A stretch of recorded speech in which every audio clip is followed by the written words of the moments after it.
Hello, and I am back here on the channel. It is the most electrifying, earth-breaking, ground-shaking, but never taking the money from the shills and making brand new content for you guys. The man, the myth, the legend, Lee Cole the Fourth. Today, I want to talk about a weird obsession I have. A weird obsession with watching really bad movies. I don't know why. I don't know why I do it. Or maybe, just maybe, I keep on hoping that I'm going to watch Brie Larson and I'm going to see something that I haven't seen before, like acting or anything that resembles someone who can act. I may not answer everything for whoever jumps into the chat. This is going to be a non-spoiler. Not that anyone should endure the torture of an hour and a half that I did. So, Unicorn Store. Wow. Wow. So here's the interesting thing. This movie is not the steaming pile of garbage that most people are going to heap on this film. And I'm just saying this from an objective viewing standpoint. When I do my critiques, on basis, not based on the fact that I don't like someone or on the fact that I do like someone. I do it on the merits of the film. And now here's the thing. I watched this movie, and I watched it with a coworker. She's into unicorns. I like unicorns myself. I think that they're magical and whimsical creatures. Okay?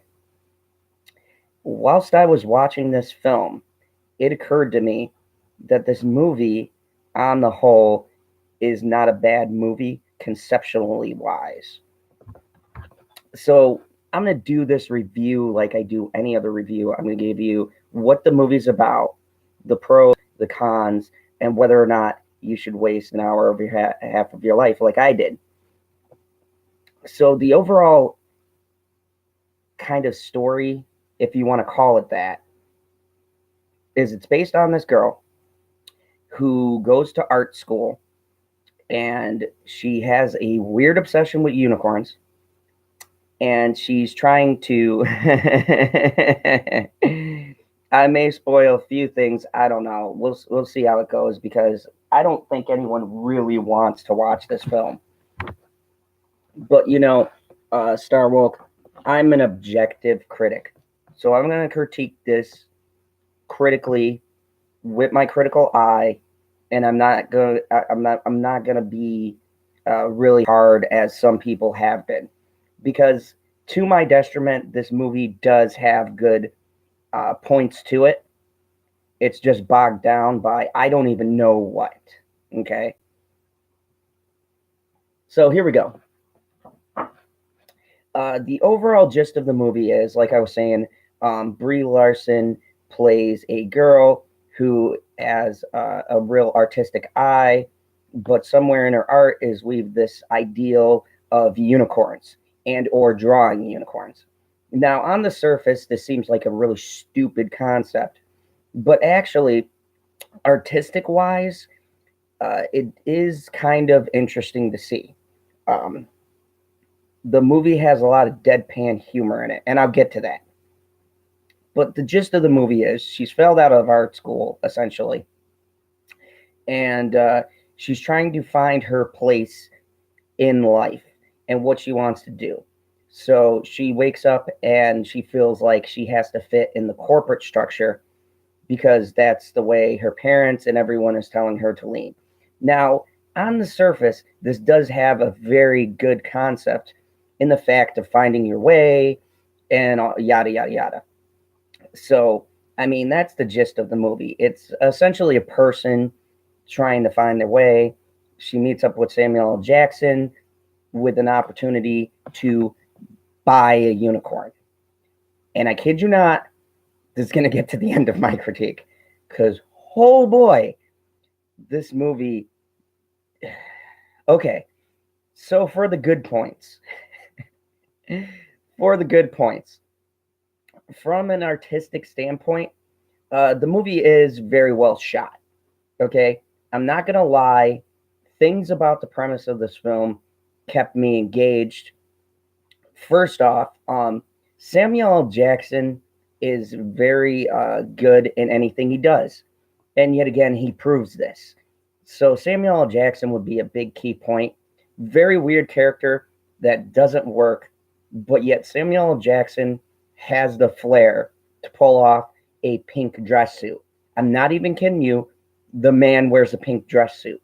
And here's the weird thing, he sports it like a champion.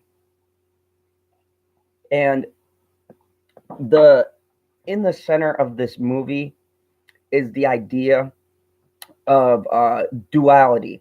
So there's the corporate structure, and there's the structure of following your dreams, no matter how nonsensical they are. And something appeals to me about this core idea that Brie has set up. And I'm not going to lie, I got to give credit where credit is due. The idea, it when in itself, is interesting. It's the idea of that, even though society will tell you that something is outlandish, without following those dreams, we wouldn't have the artists that we do. So I kind of respect that view, because it just comes back to people who create content and things like that. Okay, without us having a dream to do what we do, then none of us would really exist. So I do commend Brie Larson for at least having that idea within this narrative. Okay, there are certain things in this movie that, in its core, does make sense, and I can't hate from that standpoint. When you have a good idea, it's a good idea. I mean, even if it's poorly executed, it's still a good idea. Um, Now, at first, I thought that the unicorn was going to. Yes, the basic idea is good. Thank you, Goldfinger. And at first, I thought maybe the unicorn was going to be a metaphor. Oh, Jesus. And I'll get to that on my. There's so many cons. I'll get to that on my con side of things. So Samuel L. Jackson does pull off his role quite well. And Brie Larson, believe it or not, does show ranges of emotion. I dare say at times she's actually funny. I mean, yes, she does have a wide range of emotion, and she is quite funny. Goldfinger, I am going to try to do the least amount of spoilers I can. Certain things I do have to pick out from the film that are just terrible. So, here is the things that make this film good. It's got a good core idea. It's got very good lighting and direction. There is very good art in it. And as a lover of paintings and things like that, I do respect the artwork behind this. What up, Thug Life Jeremy?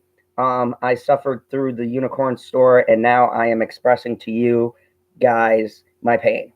So, anyways, from a prose point, it has a good artistic direction. It does have a good artistic direction. It does have a good core theme. Uh, what's her name? Joan Cusack is in it, and she plays a very good, like, weird mother kind of figure with the father.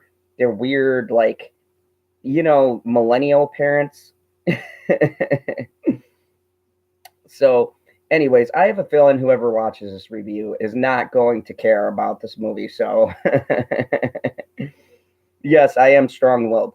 I would like to stress I watched it with my coworker. So, yes, I do try to be a little bit fair in my reviews from a movie standpoint, even though I have a strong hatred for Brie. So, from an acting standpoint, she definitely gives a better performance than in Captain Marvel. So I think her directing herself helps. I don't know. Anyways, I can see where the film was going. And so for my pros, the film itself is watchable in the sense of you want to know where it's going once you start watching it. I just wanted to know if there was actually a unicorn or if it was a metaphor for her life. The fact that she wants something and that she is looking at everything as as this literal thing, and there's some sort of metaphoric message. Boy, was I wrong. Anyways, my cons. Oh boy, this. Okay, the storytelling is very disjointed. There's a lot of flashes where you don't know what she's really seeing and what is actually really being portrayed.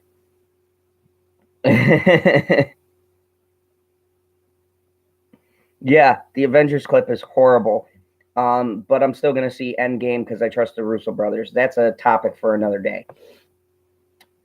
So, my cons of this movie. The cons. Um, the storytelling is disjointed. Samuel L. Jackson kind of is over the top. And my coworker brings up something very good in what was going on.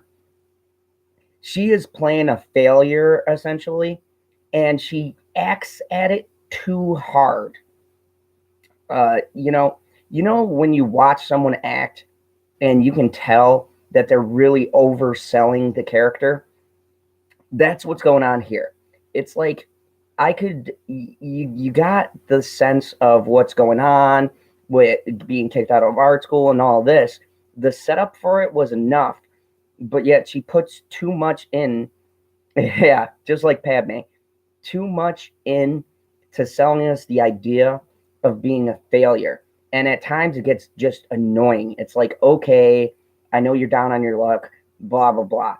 And as expected, SJW nonsense is throughout this movie. Okay, there's this whole storyline in the corporate world with this guy who is, it's implied he really likes her and he's only giving her a chance because she's pretty.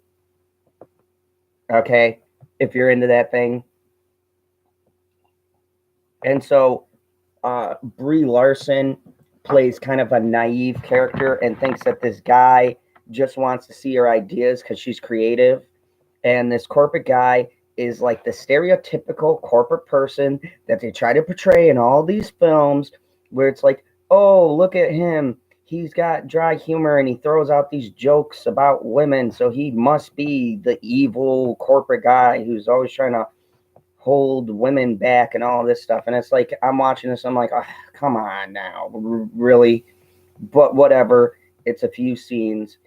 So I'm able to bypass most of it, even though the arc at the end gets ridiculous. Just absolutely ridiculous. Yes. Just like the structure of 50 Shades. Yes, I did watch that film. It was my ex. Anyways, so this film does throw those things in.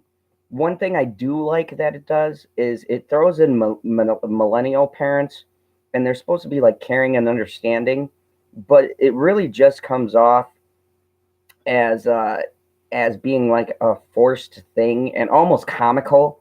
Like, come on, no parents talk like that. Like, they have a talk circle. I mean, it's just ridiculous. And they're vegan and eat kale and all this other crap. And I don't even understand the sense of what they're trying to say. That I guess the new parents are more understanding. You know, it's just ridiculous. And there are a lot of funny things within that, but not for the reasons I think they were going for. It was funny because I was thinking to myself, these are the type of parents that do act with the whole, oh, let me give you your space and all of this. And it's like, that girl needs a whooping. I don't care if she's like 22, okay? she needs like a reality check, and Cal salad isn't going to help straighten things out. It's just nonsensical. Now, the other nonsensical things in this movie, which are quite a few, is they throw in this love interest who is essentially building her a stable for this unicorn that she's supposed to be getting. And I kid you not, she is actually buying a real life unicorn. Jesus Christ. Oh, she's so Samuel L. Jackson is telling her all these things that she needs to get a unicorn. And she's juggling her real work life with setting up for this unicorn that's supposed to be coming to live with her. I kid you not. This is the crux of the film. God. Okay, so she meets this guy at the hardware store, and of course, he is African American because they got to have the diversity. They can't, they can't have. Yes, she is really buying a unicorn. It's not a drug trip. I thought it was. My mom sat down and watched this with me, and we thought like she was hallucinating, or maybe it was a dreamlike thing. And I'll get to the ending because the ending has got to be put in this review to understand why this movie is so outlandish, and even Brie Larson fans find it a misfire. So she's trying to buy this unicorn. She meets the typical, have to have that racial crossing, relationship, because that's one of the talking points. They got to put that right in there. And to the credit of the actor, he is actually good. He brings grounded sense to the film, where he's like, unicorn, that sounds crazy, and I think you might be a little bit, yeah, okay. So I was appreciate the grounding that the character brought, even though it felt like a forced SJW diversity play that they throw in every one of their movies. And of course, Netflix endorsed this because Netflix leans to the left. We all know this from their programming, and I'll get to that when I do my review on Sabrina season 2, which I liked the first season, but this season, oh boy, it is tough to get through. Anyways, so it panders to that kind of crowd. So we're going through. First off, there's a weird scene where she's designing this vacuum for this company. It's the crux of the thing. The corporate guy is like, I'll let you have a meeting, but it's just because she's hot and he wants to get with her. And so she makes this huge conference scene, and it is so weird. Like, this is the problem with the film. It goes artistic, but like way like that crazy left artisticness, where like it doesn't make sense. Like, scenes in the movie don't fit. So she gives this conference speech towards the end of the film, and it's like a weird, like, she's designing this vacuum and stuff. And I kid you not, if you watch nothing else, watch how they portray the guys, because these two guys are in the meeting and they make their design of the vacuum. And I can't make this up. I cannot make this scene up. They show a lady with a baby and a vacuum cleaner. And she's a reasonably attractive lady holding a baby, pushing a vacuum. And that's their selling pitch. And I'm like, oh, God, this is going off the rails. This is like the last 20 minutes of the movie. Actually, it was almost watchable up until that point. Yes, Cobra Kai did not have forced politics in that. Very organic, and I'm going to do a really good review on Cobra Kai. That is a respect towards legacy characters, and I said that's what Star Wars should have did if they wanted us to buy all these new characters. So anyways, the guys make a funny presentation, and I'm not going to lie, I laughed so hard because it was such an obvious force. Hey, what's up, geek? I'm talking about Unicorn Store. Yes, I watched it. Anyways, so these guys make a presentation. They have a vacuum. They have a hot lady, and they have her holding a baby, which you can guess what that implies about women. and what supposedly guys think a woman's role is. Dude, oh, it was so terrible. It's just like I'm laughing because it's so terrible. The message that they're trying to convey about white males is just so glaring obvious. Like we all think women should be vacuuming the house, taking care of the kids. That was the clear message. There's nothing even for me to interpret about it.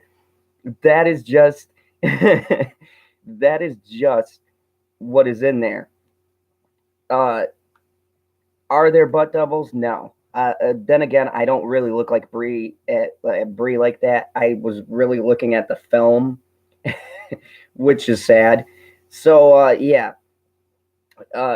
so they have this picture up during the board meeting, and then she pitches her crazy idea, which I would have said was crazy because she throws glitter and stuff all over the boardroom, and it's like, dude, the guy who's got to clean that up is going to be pissed. I mean, she threw glitter and sparkle crap all over the boardroom, and everyone's just looking at her, rightfully so, like she's crazy because she's wearing this weird Christmas tree looking outfit with a painted vacuum saying, and it was trying to be a statement like, oh, people are stifling creativity and they're going towards alpha male ideas, but it just comes out hilarious, like stupid, like it sounds. I mean, yes, yes, that's what they were saying. It was so bad. It was so bad.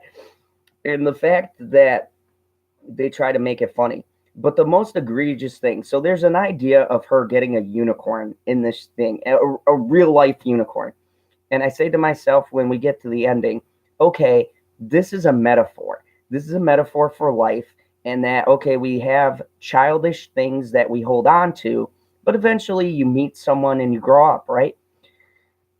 And I kid you not, true story, there is a real unicorn. Guys, there's there's a there's a unicorn.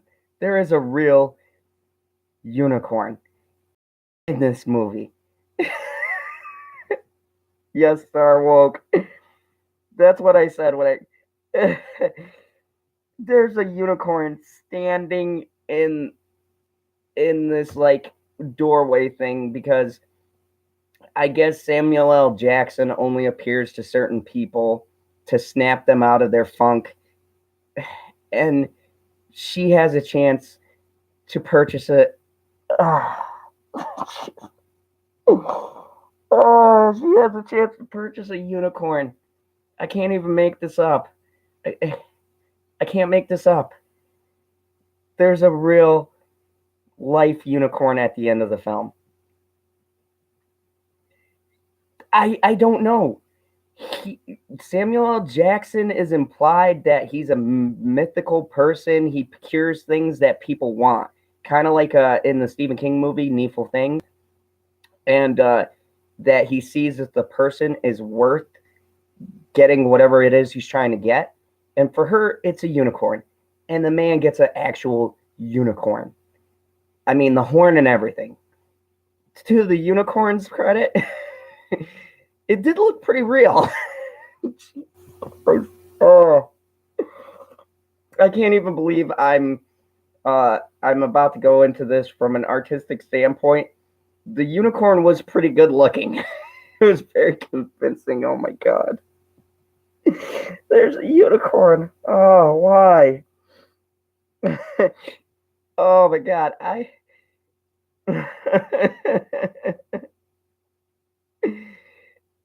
don't know. I would have been better with the metaphorical ending and understood.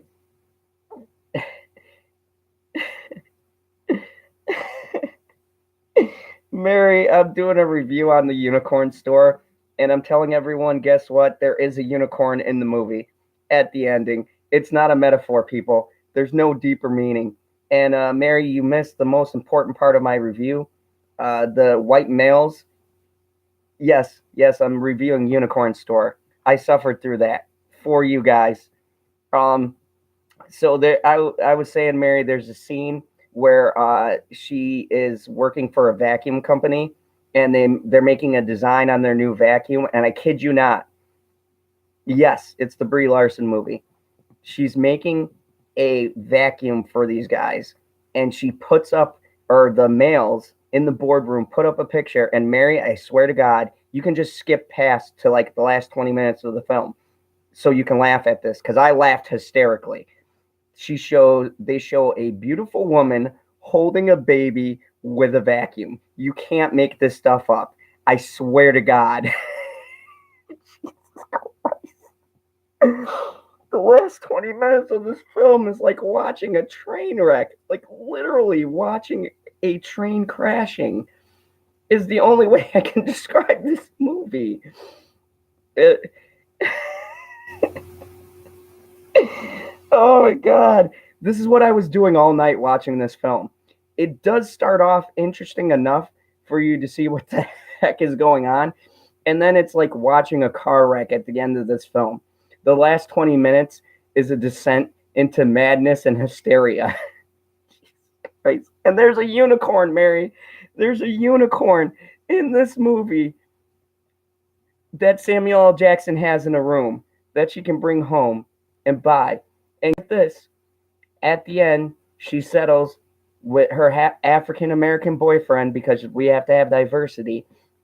She settles and determines that all she needs is her boyfriend and her dreams to make it. Oh my God. It's so bad.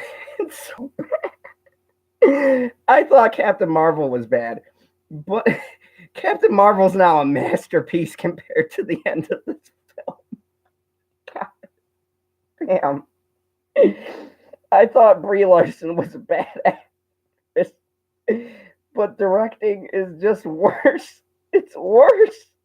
God, this woman, why?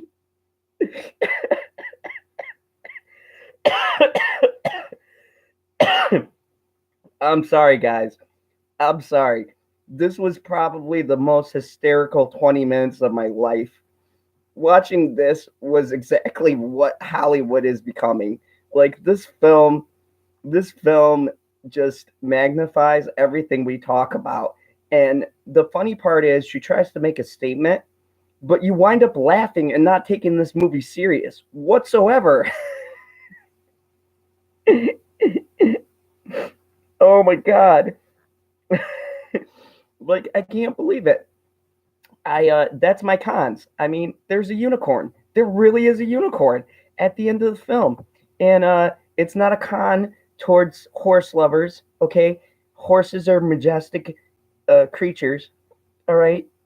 The horse was the best actor. Really, the effects for the horse was amazing. It didn't look like a horse with a paste on a unicorn horn. I mean, that thing looked legit. Okay, it looked like a legit unicorn. But oh my God, I don't even know what to say.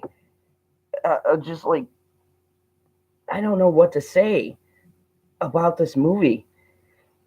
It's so bad, and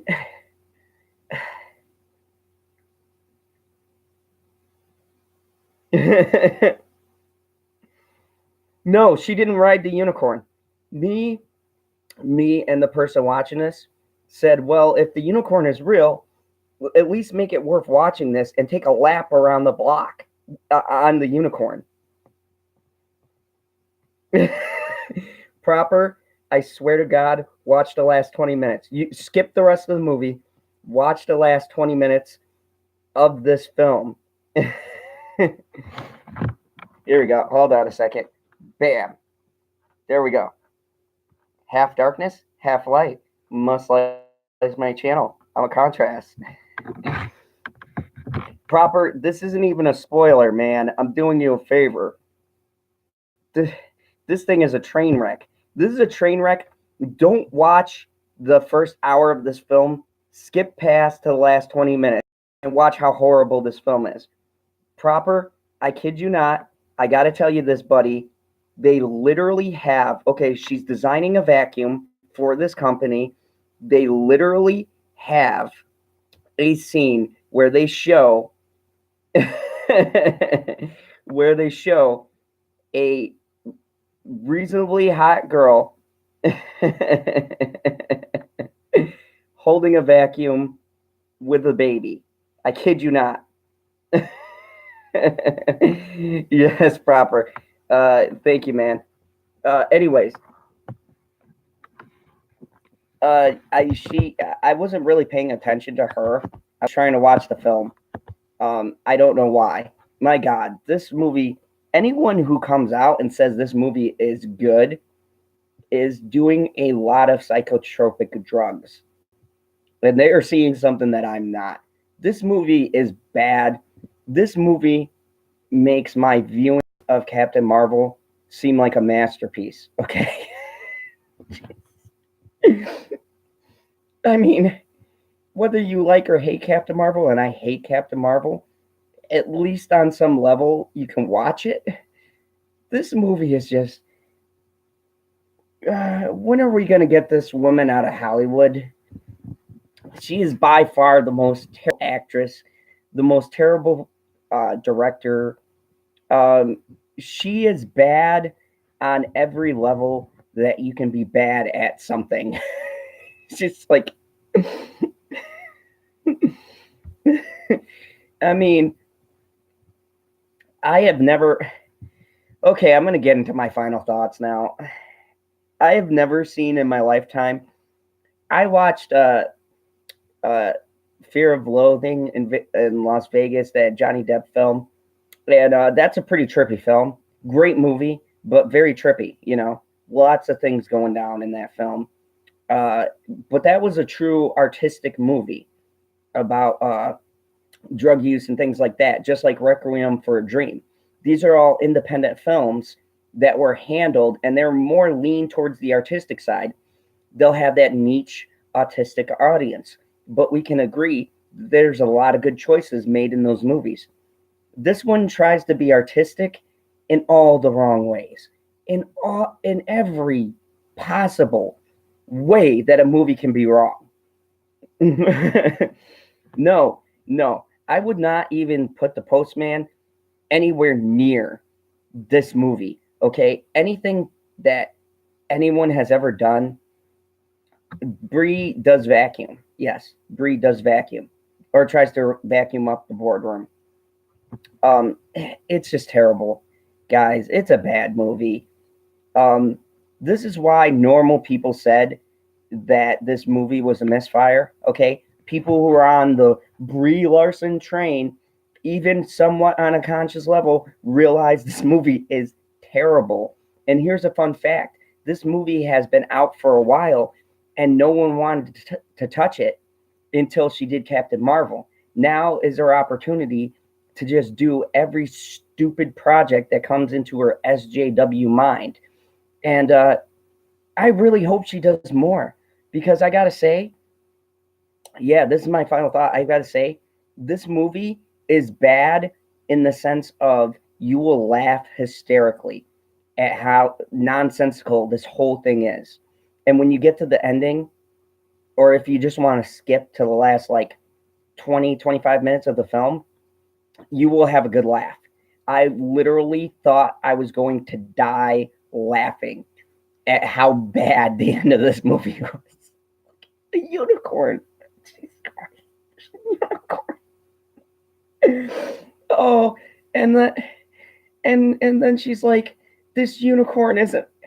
I can't make this up. I'm not kidding you. This is a line in the movie. I remembered it. I wrote it down so I wouldn't forget. She puts, oh my God, this unicorn, it isn't meant for me. It's meant for someone else. Oh, Jesus. I can't make this up. I really can't make this up. Thank you, Hollywood, because I said I wanted to do a review today, and I'm not done watching A Good Show, Origin, and I'm still on the fence about Sabrina season 2, and I'm just like, I got to do something quick. And so I'm like, okay, I want to do a review on this movie, and I'm so glad I did. You know what? that first, hour was worth getting to the nonsense at the last 20 minutes of the film. I wish I would have just skipped ahead to what it was about. But to be fair, the first like 20 or 30 minutes are actually intriguing. And, there's character development somewhere in there. And then it goes off the rails. It goes left field like nothing I've ever seen. It literally takes a sharp turn into nonsense. Straight up nonsense. Like, I'm watching this with my mom and she goes, "What?" Like, my mom is a very clear thinker, and oh, so we turned on a good show after that. We started watching. I'm a fan of the originals and Vampire Diaries. Yes, I know. Don't fault me. Okay, I have my guilty pleasures, and yeah, the originals was a good show. The Michelsons were very intriguing in vampire lore, and now Legacy is about his daughter, and it's great stuff. There's a few things here and there, but nothing too bad. It's the CW, but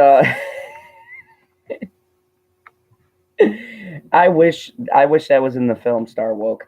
I wish she rode the unicorn and had that vacuum. That was, oh my god, the vacuum, guys. The vacuum was covered in glitter and sparkles. Oh my god. Oh, this these people.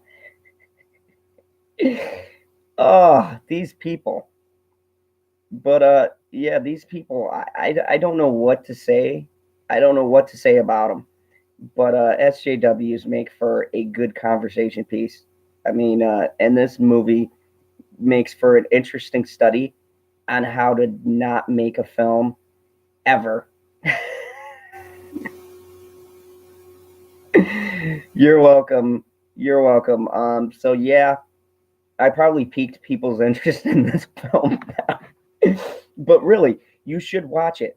It was like the Netflix original Death Note in the sense of how they destroyed source material and how bad it was, how it played out like a really bad episode in the CW lineup.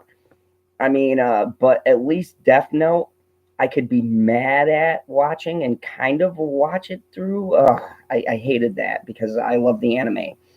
But at least that had some quality to it. You had William Defoe voicing Ryuk, which I thought was a great cast. He has that kind of voice. There was no good casting in this. There was nothing redeemable. This movie is bad on every sense of the word. I mean, my pros are so short because this movie has so little pros. And the fact that Samuel L. Jackson degraded his acting ability to star in this really baffles my mind. It's like, did he have a free weekend and he was bored and just was like, yeah, I know Brie Larson. I'll go help her out on this project. I mean, Samuel L. Jackson, man, you're losing credibility. Stop playing these like little terrible movies. You're better than that. Okay, you did Pulp Fiction. All right, you don't have to prove your acting ability to anyone. I, I, I mean, Samuel L. Jackson can star in any movie he wants to. Why this movie? Why this woman? Why are they endorsing her? I don't understand it. Why is she allowed to make things? Just why? She did one good movie her entire career. Okay. Yes, I do look like a villain hidden in the shadows. And any SJWs who watch this will probably view my review as villainous. So, no, but I mean, she is a terrible actress. And I'll give her one thing, that old saying, there's no publicity. Even bad publicity is good publicity. So there's no bad publicity. So she's getting herself out. I mean, she's doing it just in all the wrong ways. And this film is another example of the wrong way to go. I really, really hope that Marvel reins in Brie because she really needs to stop. At this point in this movie, she's just embarrassing herself. Trying to show her creativity, she just showed what her mind is like, how her mind works, which is all over the place with apparently unicorns and rainbows. Literally, unicorns and rainbows. Oh, God. So, I mean, that's the movie, guys. It's called Unicorn Store. There is a literal unicorn in the movie. Not a metaphor. There's no point. There's no reason for this film to exist. There's no substance. It's just a train wreck. This movie is literally a train wreck. Um,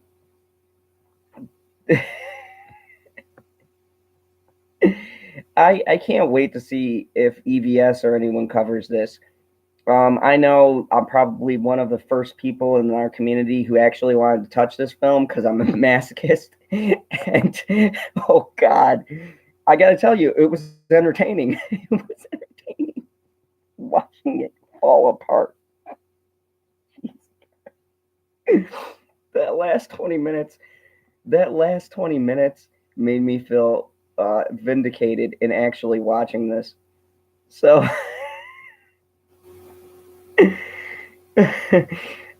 You know what? I'll take Chris Evans. I'll take Chris Hemsworth. I'll take Mark Ruffalo, which I hate his politics. I will take any of those guys directing over Brie Larson. She is a terrible person. I mean, she is a truly bad actress in every sense of the word, and she just got lucky. That's all this is. She is lucky.